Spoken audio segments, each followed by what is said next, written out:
అందరికీ నమస్కారం. నేను మీ ఆయుర్వేద డాక్టర్ చిట్టిబొట్ల మధుసూదన శర్మని. మనం ఈ వీడియోలో వెయిట్ లాస్ అయ్యేందుకు కీరాదోస వైద్యం అనేటువంటి అంశాన్ని గురించి తెలుసుకోబోతూ ఉన్నాం.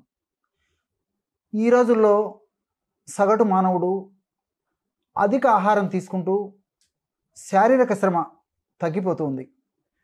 ఈ విధంగా అధికంగా తీసుకున్నటువంటి ఆహారం శరీరానికి కావాల్సినంత వరకు ఉపయోగించుకొని మిగిలినటువంటి ఆహారాన్ని ఏదో ఒక రూపంలో భద్రపరచుకోవాలి. అది శరీర ధర్మం.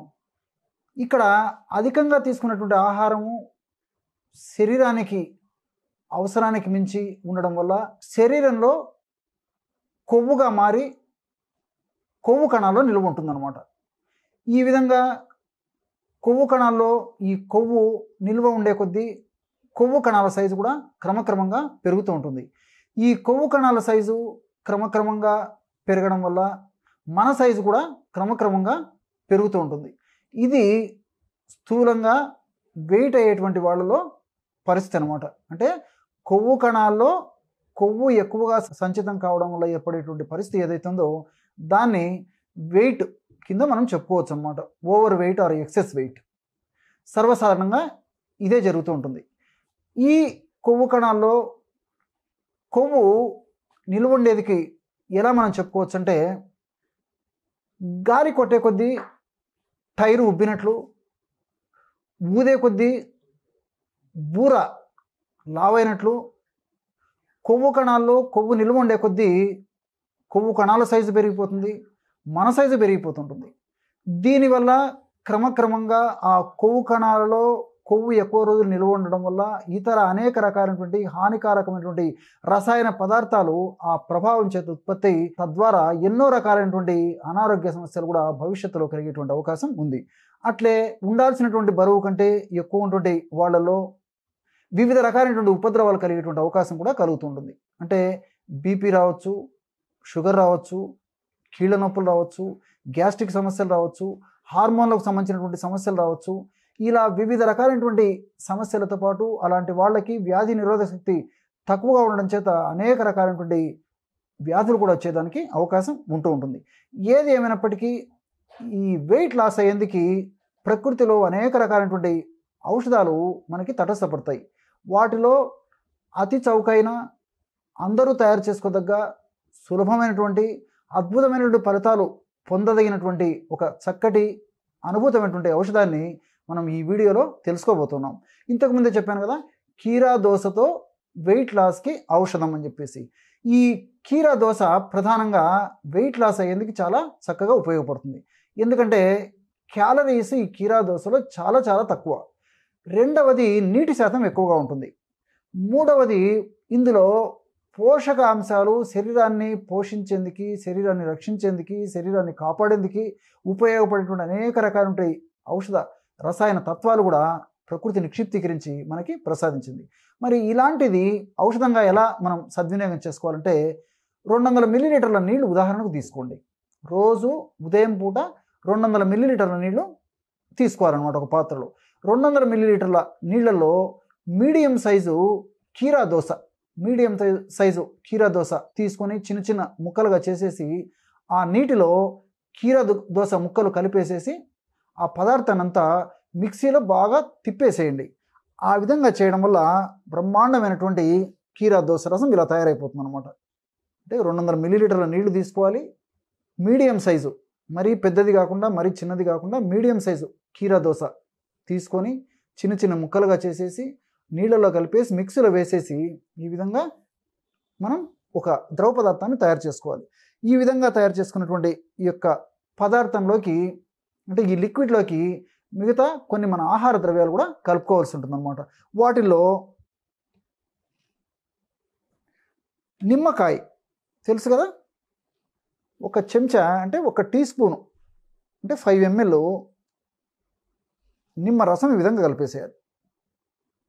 చూస్తున్నారు కదా, 200 మిల్లీలీటర్ల నీళ్ళల్లో మీడియం సైజు దోసకాయ గుజ్జు ముక్కలు కలిపేసి ఈ విధంగా తయారు చేసుకున్నాం కదా, ఇందులో 1 టీ స్పూను నిమ్మకాయ రసం కలిపేసేయాలి. అట్లే 2 చిటికెలు మనం ఇంట్లో వాడేటువంటి ఉప్పు 2 చిటికెలు వేసేయాలి. అలాగే 2 చిటికెలు జీలకర్ర ఇందులో కలిపేసేయాలి. చివరగా 2 చిటికెలు మిరియాల పొడి కలిపేసేయాలి. ఇంతే. చూడండి, 200 మిల్లీలీటర్ల నీళ్ళల్లో మీడియం సైజు దోసకాయ బాగా కలిసిపోయిన తర్వాత, అంటే మిక్సీలో వేసి బాగా కలుపుకున్న తర్వాత దాన్ని తీసుకొని ఆ పదార్థంలో ఒక అరబద్ద నిమ్మరసం కానీ లేకపోతే ఒక 5 ml నిమ్మరసం, అలాగనమాట. అరబద్దైన కలుపుకోవచ్చు, లేకపోతే 5 ml నిమ్మరసం కలిపాలి.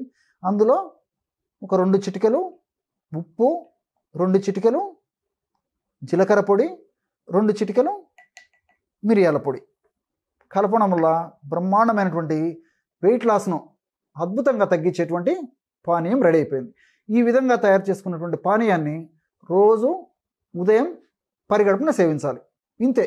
అన్నీ మనకు తెలిసినటువంటివి, అన్నీ దొరికేవి, ఎలాంటి ఇబ్బంది పెట్టినటువంటి పదార్థాలు. వీటి వల్ల శరీరానికి వివిధ రకాలైనటువంటి ఉపయోగాలు కూడా కలుగుతాయి అన్నమాట. కేవలము వెయిట్ తగ్గించడానికి ఉపయోగపడమే కాకుండా అనేక రకాలైన ఉపయోగాలు కూడా ఇందులో ఉన్నటువంటి ఈ యొక్క రసాయన పదార్థాలు, అంటే యాంటీ ఆక్సిడెంట్స్ మనకి ఉపయోగపడతాయి. ఈ విధంగా క్రమం తప్పకుండా రోజు ఒక్కసారి ఈ యొక్క ఔషధాన్ని ఈ పద్ధతిలో వాడుకోవడం వల్ల చాలా శీఘ్రంగా, సమర్థవంతంగా, అద్భుతంగా ఈ ఔషధంలో ఉన్నటువంటి రసాయన తత్వాలు పనిచేసి వెయిట్ లాస్ అయ్యేందుకు చాలా చక్కగా ఉపయోగపడతాయి. ఇక్కడ ఇంతకుముందే చెప్పినట్లు కీరా దోసలో నీటి శాతం ఎక్కువ ఉంది, పోషకాంశాలు ఎక్కువగా ఉన్నాయి, అదేవిధంగా క్యాలరీస్ చాలా తక్కువగా ఉన్నాయి. ఇవన్నీ కూడా మనకి ఈ వెయిట్ లాస్ అయ్యేందుకు చాలా ఉపయోగపడతాయి. అంతేకాకుండా ఈ యొక్క కీరా దోసని ఈ పద్ధతిలో వాడుకోవడం వల్ల మనకు ఆకలి కూడా తగ్గిపోతుంది. మీరు బాగా గమనించి ఉంటారు, వెయిట్ ఉన్నటువంటి వాళ్ళు ఎంత కంట్రోల్ చేసుకోవాలన్నా కొద్దిగా ఆహారం తీసుకునేసరికి కొద్దిసేపటికి మళ్ళీ ఆకలి అయిపోతుంది. ఆకలి అయినప్పుడు మళ్ళీ ఆహారం తీసుకుంటారు.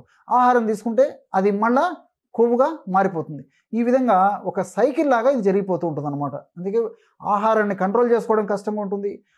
ఆహారం తీసుకుంటే అదంతా ఫ్యాట్ కింద మారిపోతుంది, మరింత వెయిట్ పెరిగేటువంటి పరిస్థితి ఏర్పడుతుంది. కాబట్టి ఈ యొక్క ఔషధం వాడుకోవడం వల్ల ఆ యొక్క అధికంగా ఆకలి కావడం అనేటువంటి సమస్య తగ్గిపోతుంది. అంతేకాకుండా ఆ అధికంగా ఆకలి కావడం అనే సమస్య తగ్గిపోయినప్పుడు, ఆకలి తగ్గినప్పుడు కూడా మనం పోషకాలతో కూడినటువంటి ఆహారాన్ని మనము తీసుకోవడం వల్ల ఎటువంటి ఇబ్బంది కూడా కలగదనమాట. రెండవది ఉప్పు కలిపాం కదా, ఈ ఔషధము సమర్థవంతంగా జీర్ణమై సమర్థవంతంగా పనిచేసేందుకు మనకి ఉపయోగపడుతుంది అనమాట. అనేది చాలా తక్కువ ప్రమాణంలో కలుపుతున్నాం కాబట్టి ఎలాంటి ఇబ్బంది కూడా కలగదు. అదేవిధంగా జీలకర్రలో ఉన్నటువంటి ఈ క్యూమిన్ ఇలాంటి రసాయన పదార్థాలు కూడా జీవక్రియను చైతన్యపరిచి, మెటబాలిజం అనేటువంటి ప్రక్రియను చైతన్యపరిచి త్వరగా ఫ్యాట్ని బర్న్ అయ్యేదానికి ఈ జీలకర్రలో ఉన్నటువంటి ఈ యొక్క రసాయన పదార్థాలు చాలా చక్కగా ఉపయోగపడతాయి.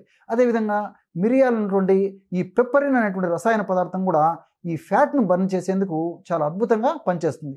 అంతేకాకుండా ఈ యొక్క ఔషధం మరింత సమర్థవంతంగా, స్పీడ్గా, వెంటనే తక్షణమే పనిచేసేందుకు మిరియాలు ఉన్నటువంటి పెప్పరిన్ అనేటువంటి ఈ యొక్క రసాయన పదార్థం ఉపయోగపడుతుంది. వీటితో పాటు నిమ్మరసంలో సి విటమిన్ ఎక్కువగా ఉంటుంది. ఈ సి విటమిన్ ఇన్ఫ్లమేషన్ ప్రక్రియని నిరోధిస్తుంది, నెమ్మదింపజేస్తుంది. ఇన్ఫ్లమేషన్ వల్ల కలిగేటువంటి ఉపద్రవాలను కూడా కంట్రోల్ చేసేటువంటి శక్తి ఈ యొక్క సి విటమిన్కి ఉంది. అంతేకాకుండా ఈ సి విటమిన్ వ్యాధి నిరోధక శక్తిని కూడా పెంచుతుంది. ఈ వెయిట్ ఉన్నటువంటి వాళ్ళలో వ్యాధి నిరోధక శక్తి తక్కువగా ఉండడం వల్ల చీటికి మాటికి రకరకాల సమస్యలు కలుగుతూ ఉంటాయి అన్నమాట. మరి ఎప్పుడైతే మనం విటమిన్ సిని ఈ రూపంలో ఇవ్వగలుగుతున్నామో అప్పుడు వ్యాధి నిరోధక శక్తి పెరిగి చీటికి మాటికి అనారోగ్యం కలగడం కూడా జరగకుండా ఉంటుంది. వీటితో పాటు నిమ్మరసంలో లెమనిన్, డయాస్మిన్ ఇలాంటి రసాయన పదార్థాలు కూడా ఉండడం చేత, హెస్పెరిడిన్ ఇలాంటి వివిధ రకాలైనటువంటి రసాయన పదార్థాలు ఉండడం చేత మనం తీసుకున్నటువంటి ఆహారంలో ఉన్నటువంటి క్రొవ్వును త్వరగా వెంటనే అబ్జర్వ్ కాకుండా ఉండడంతో పాటు ఎక్కువగా తీసుకున్నటువంటి ఆ కొవ్వు శాతం ఏదైతే ఉందో అది మల విసర్జనలో బయటికి పంపించేందుకు ఈ నిమ్మరసంలో ఉన్నటువంటి లెమనిన్, డయాస్మిన్, హెస్పెరిడిన్ అనేటువంటి ఉపయోగపడతాయి.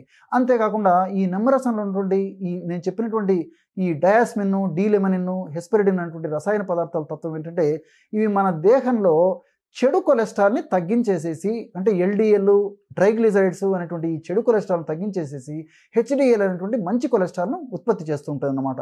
ఎందుకంటే ఇప్పుడు దేహంలో కొవ్వు పెరిగే కొద్దీ కొవ్వు ప్రభావం చేత కొలెస్ట్రాల్ కూడా పెరిగిపోతుంటుంది. సర్వసాధారణంగా ఇలాంటి పరిస్థితుల్లో చెడు కొలెస్ట్రాల్ పెరిగేటువంటి పరిస్థితి ఎక్కువ శాతం మందిలో ఉంటూ ఉంటుంది అనమాట. మరి నిమ్మరసంలో ఉన్నటువంటి ఈ యొక్క పదార్థాలు, రసాయన తత్వాలు ఆ చెడు కొలెస్ట్రాల్ను తగ్గించి మంచి కొలెస్ట్రాల్ అనేటువంటి హెచ్డిఎల్ పెంచేందుకు ఉపయోగపడతాయి. ఈ విధంగా వివిధ రకాలైనటువంటి కలిగినటువంటి ఈ ఔషధ సముదాయాన్ని ఈ పద్ధతిలో తయారు చేసుకుని వాడుకోవడం వల్ల క్షేమదాయకంగా క్రమక్రమంగా ఆ యొక్క వెయిట్ లాస్ అనేటువంటి సమస్య మనకి ఇబ్బంది పెట్టకుండా ఉంటుంది. క్రమం తప్పకుండా ఈ యొక్క ఔషధాన్ని ఈ పద్ధతిలో వాడుకోవడం వల్ల అధికంగా వెయిట్ అనేటువంటి సమస్య ఇబ్బంది పెట్టకుండా క్రమక్రమంగా ఈ యొక్క ఔషధాలన్నీ కూడా ప్రత్యక్షంగా కొన్ని, పరోక్షంగా కొన్ని అధికంగా సంచితమైన కొవ్వును కరిగించేసి వెయిట్ లాస్కి చాలా చక్కగా ఉపయోగపడతాయి. అంతేకాకుండా నేను ఇంతకుముందే చెప్పినట్లు ఆహార పదార్థాల్లో పిండి పదార్థాలు బాగా తగ్గించడం ఈ వెయిట్ లాస్ అయ్యేందుకు చాలా చాలా ప్రధానమైనటువంటి అంశాన్ని కూడా మీరు దృష్టిలో ఉంచుకోవాలన్నమాట.